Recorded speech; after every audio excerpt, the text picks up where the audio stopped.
Hello everyone, कैसे हैं आप सब लोग। So welcome to the channel Bio champs.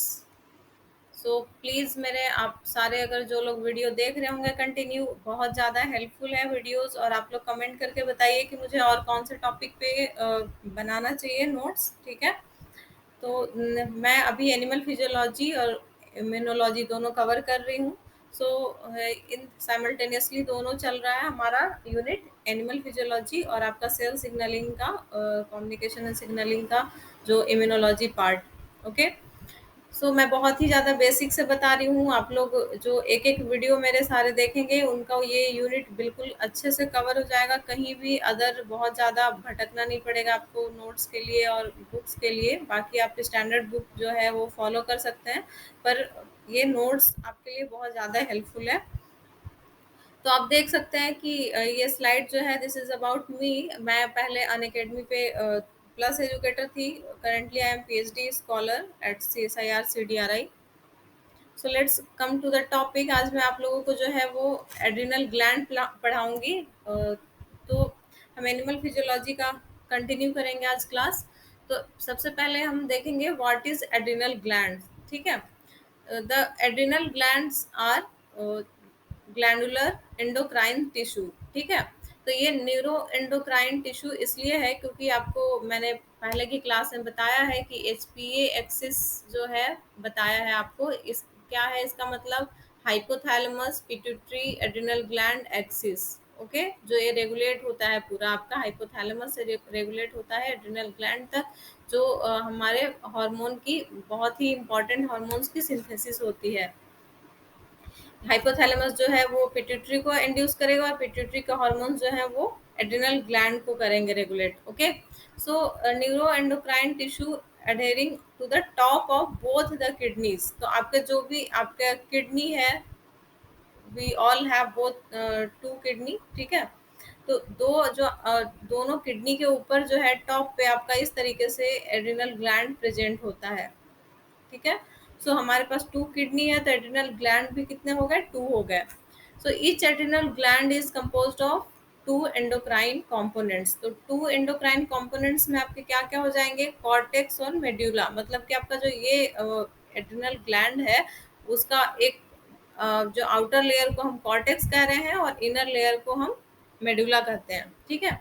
तो कॉर्टेक्स जो है वो 80% पार्ट आपका कॉर्टेक्स है एड्रिनल ग्लैंड का, और 20% पार्ट जो है वो मेड्यूला है। तो the cortex consist of 3 zones. अब हम कॉर्टेक्स की बात कर रहे हैं, ठीक है। मैं आज बेसिकली आपको बायोसिंथेसिस ऑफ कॉर्टिकल हार्मोन बताऊंगी। तो ये जो है आपका कॉर्टेक्स, हम मेडुला के हॉर्मोन्स जो हैं नेक्स्ट क्लास में पढ़ेंगे। The cortex consist of 3 zones. आपको मैं आगे जो है पिक्चर में दिखाऊंगी कि जोना ग्लोमेरुलोसा होता है, जोना फेसिकुलाटा होता है और जोना रेटिकुलरिस होता है। तो ये आपको सबसे अच्छा है याद करने का ट्रिक है, GFR, ठीक है। जो कि आप लोग जब एक्सक्रीटरी सिस्टम पढ़ेंगे तो उसमें मैं आपको पढ़ाऊंगी कि ये GFR होता क्या है एक्चुअली में। ग्लोमेरुलर फिल्ट्रेशन रेट होता है ये। पर आप यहाँ पर इसको शॉर्ट फॉर्म में आप यहाँ याद रख सकते हैं, G for glomerulosa and F for fasciculata and R for reticularis. तो ये 3 कॉर्टेक्स के लेयर हैं आपके, ठीक है। तो ये 3 जोन से डिफरेंट इम्पॉर्टेंट हार्मोन्स जो हैं वो रिलीज होते हैं, सिंथेसिस होती है हार्मोन की। Each zone of cortex and medulla produces different hormones that serve a variety of function in your body. ये काफ़ी ज़्यादा इम्पॉर्टेंट, बॉडी के रेगुलेशन के लिए काफ़ी ज़्यादा इम्पॉर्टेंट हार्मोन सिक्रीट करते हैं। हम आगे देखेंगे।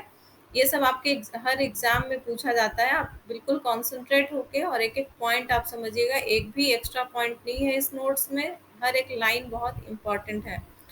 These are steroid hormone. ये सारे क्या होते हैं आपके, लिपिड, ये स्टेरॉयड हार्मोन्स है। जो भी आपके कॉर्टेक्स कॉर्टिकल रीजन से जो भी हार्मोन जो है आपके, वो अगर सिंथेसिस हो रही है तो वो सारे स्टेरॉयड होंगे। लिपिड और कोलेस्ट्रॉल डेरिवेटिव होंगे वो सारे हार्मोन, ठीक है। ये आपके एग्जाम में पूछा जा सकता है कि कॉर्टिकल जो है रीजन के हार्मोन वो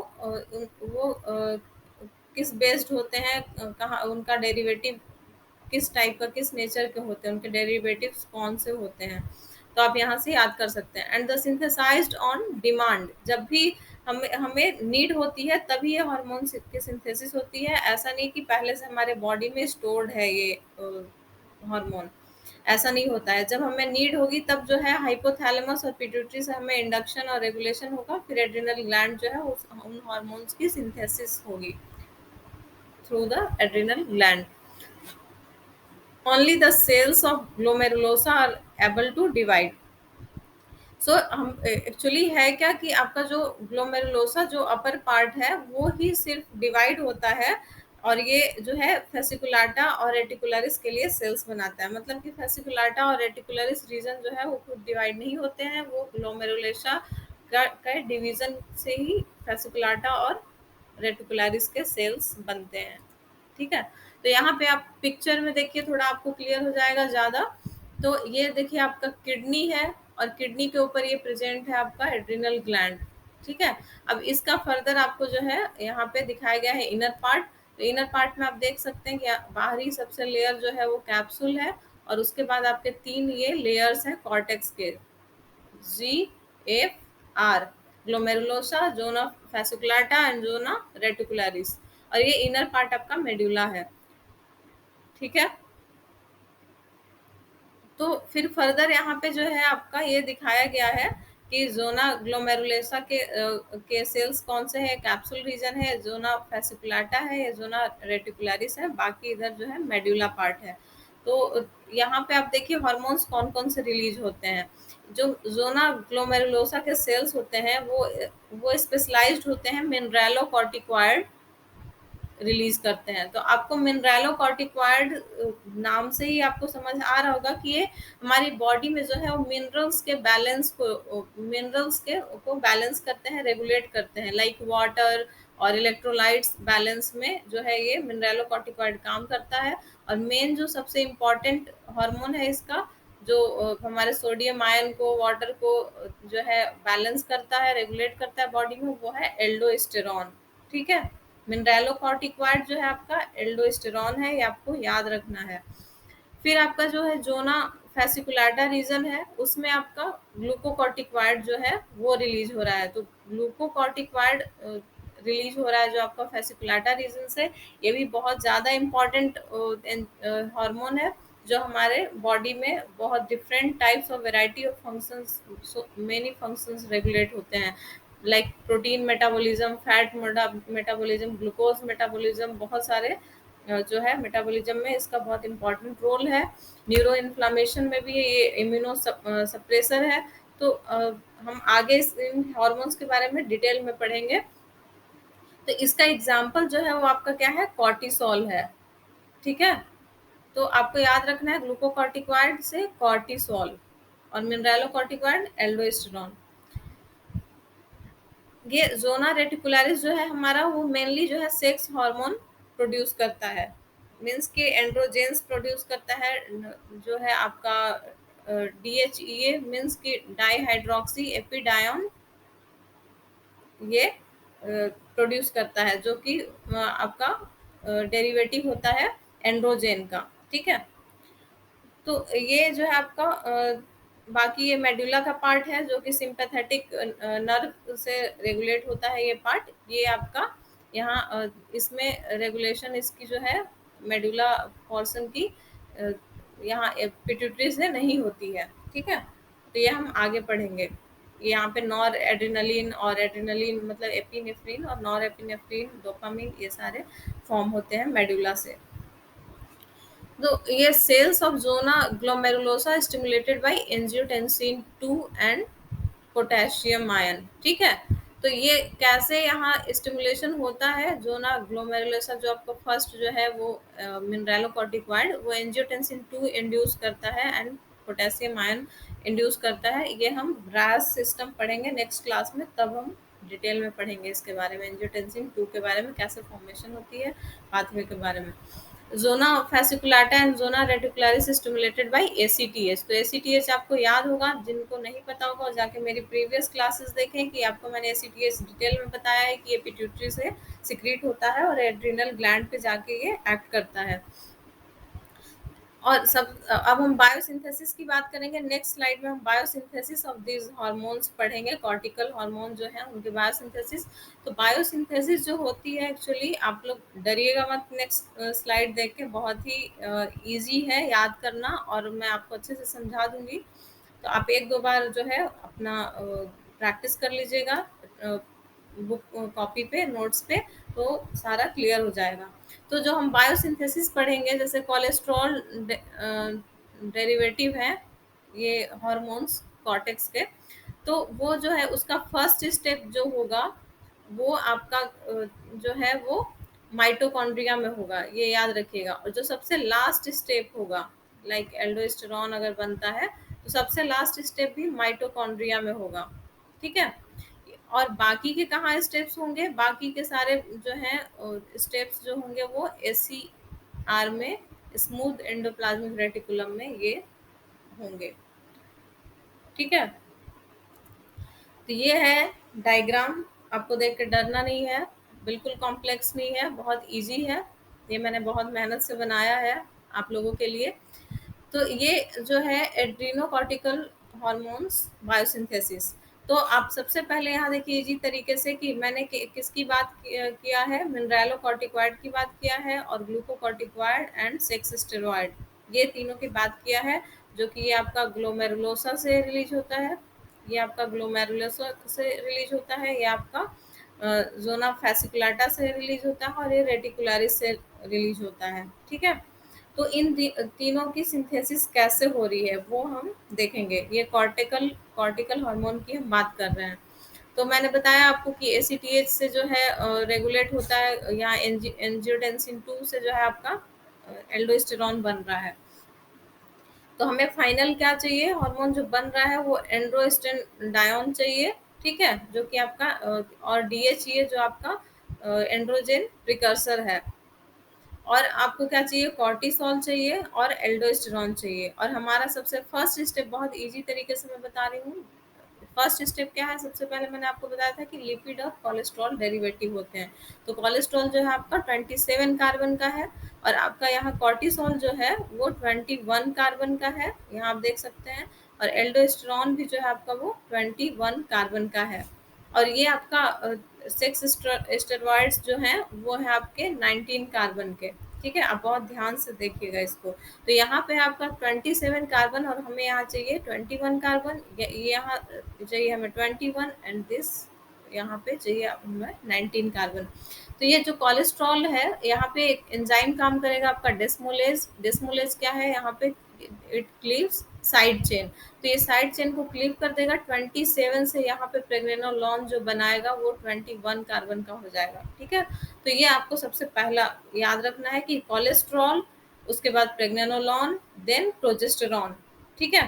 तो प्रोजेस्टेरॉन से अब हम फर्दर मूव करेंगे कहाँ कहाँ, कॉर्टिसोल भी यहाँ से बनेगा प्रोजेस्टेरॉन से, और ये जो है बनाएगा एल्डोस्टेरॉन भी, ठीक है। और ये इस पाथवे से जो है प्रोजेस्टेरॉन से बन रहा है आपका एंड्रोस्टेंडायोन। और ये आपका एंड्रोजन जो बन रहा है प्रिकर्सर, वो प्रोजेस्टेरॉन के बाद भी बन रहा है, और प्रेग्नानोलॉन से भी डायरेक्ट बन सकता है, आप यहाँ पे देखिएगा। उसके लिए आपका क्या है इम्पॉर्टेंट, 17 अल्फा हाइड्रोक्सिलेज, ये हम लोग रिप्रोडक्टिव सिस्टम में भी पढ़ेंगे। 17 अल्फा हाइड्रोक्सिलेज याद रखिएगा, प्रेग्नेनोलॉन से जो है आपका ये 17 अल्फा प्रेग्नेनोलॉन बना रहा है, ठीक है। ये क्या है, हाइड्रोक्सिलेज है ये, जो है 17 अल्फा हाइड्रोक्सिलेज, ये यहाँ प्रेग्नेनोलॉन बना रहा है। उसके बाद ये डायरेक्ट बस 17, अब यहाँ पे ये क्या है, ये अभी भी 21 कार्बन का है। तो यहाँ पे एक और एंजाइम आएगा आपका 17-20 लाइज, ये आपको याद रखना है, क्योंकि हमें फर्स्ट क्लीवेज में डेस्मोलेज जो है 21 कार्बन का बना रहा है 27 से, सेकंड क्लीवेज में हमें 21 से 19 कार्बन चाहिए। तो 17 और 20 नंबर जो बॉन्ड है आपका, वहाँ उसको ये ब्रेक करेगा लाइज, और ये फाइनली जो है DHEA में कन्वर्ट हो जाएगा, ठीक है।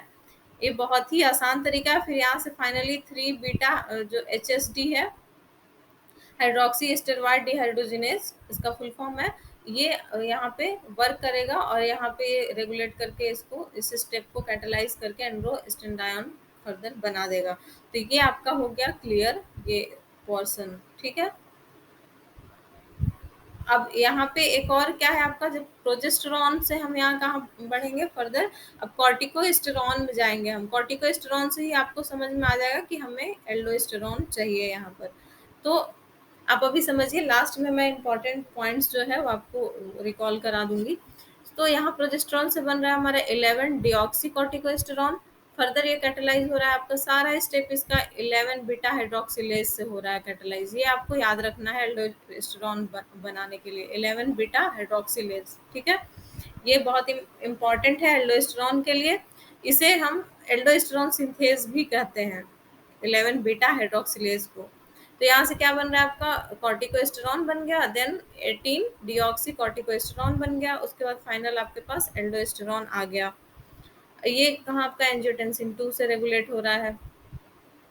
तो ये एल्डोस्टेरॉन के लिए आपका क्या था, 11 बीटा हाइड्रोक्सिलेज। और यहाँ आपका एंड्रोस्टेंडायोन के लिए क्या था, 17 20 लाइज। ये बहुत इंपॉर्टेंट है एंजाइम, क्योंकि हमें यहाँ 19 कार्बन कंपाउंड चाहिए। उससे ही आपको याद आ जाएगा कि हमें यहाँ पे 2 बॉन्ड्स ब्रेक करके ये लाइज की जरूरत है फर्दर कैटेलाइज करने के लिए। अब जो है आपका बच रहा है यहाँ पे क्या बाकी, कॉर्टिसोल। तो कॉर्टिसोल के लिए यहाँ आपका सबसे फर्स्ट स्टेप जो है कैटेलाइज होगा प्रेग्नेनोलोन से प्रोजेस्टेरॉन बनाने के लिए 3 बीटा एचएसडी, ठीक है। यहाँ भी तो ये जो है 3 बीटा एचएसडी है। उसके बाद 17 अल्फा हाइड्रोक्सिलेज यहाँ भी जो है कैटेलाइज कर रहा है आपका हाइड्रोक्सी प्रोजेस्टेरॉन बनाने के लिए, ठीक है। तो 17 अल्फा हाइड्रोक्सिलेज है, अब याद रखिएगा।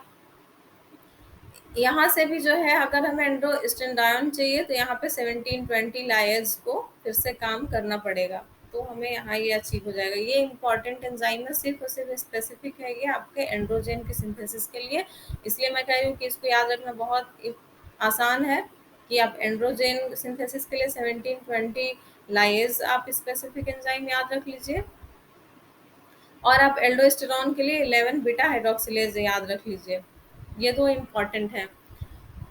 बाकी आपका ये जो है 17 अल्फा हाइड्रोक्सी प्रोजेस्टेरॉन से बन गया deoxycortisol, then final cortisol. यहाँ पे भी आपका जो है 11 बीटा हाइड्रोक्सिलेज काम कर रहा है, यहाँ 21 अल्फा हाइड्रोक्सिलेज था, ठीक है। तो इस तरीके से आपको जो है कॉर्टिसोल मिल जाता है। So thank you so much. Hopefully आपको सब वीडियो समझ आया होगा, अच्छे से समझ आया। अगर वीडियो आपको मेरा चैनल पे मेरे लेक्चर्स पसंद आ रहे हैं तो प्लीज़ लाइक कर दीजिए, शेयर कर दीजिए एंड सब्सक्राइब कर दीजिए। Thank you so much. Please don't forget to press the bell icon और शेयर कीजिए जितना से जितना ज़्यादा हो सके। और आप मुझे कमेंट करके बता सकते हैं कि आपको और वीडियोस कैसे चाहिए। Thank you.